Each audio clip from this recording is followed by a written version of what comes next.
Hello and welcome to this webinar entitled Data Protection Clauses in Commercial Contracts, the Key Issues and Best Practice with me, Keith Markham.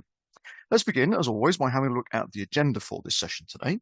So quite a wide-ranging agenda. We're going to talk about different types of contracts. So we're going to establish the fact that whatever type of commercial contract you have, it fits within one of three permutations when it comes to data protection. So we can have controller to controller agreements, joint controller agreements, and controller to processor agreements. So we'll underline a little bit of the background to that. And then we will begin by looking at basic provisions that you would expect to find in any of those three permutations. And those are things like definitions, status of the parties, and sort of general compliance with the rules.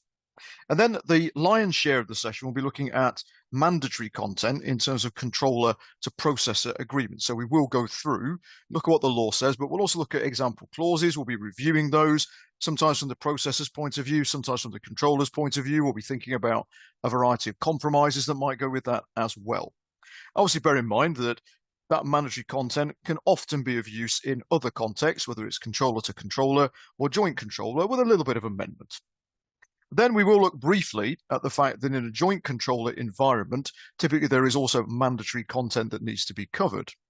We'll then look at issues around non-compliance, so sort of the liability of controllers and processors if they don't do what they're supposed to do in terms of things like enforcement and compensation claims and potentially contract claims and so on.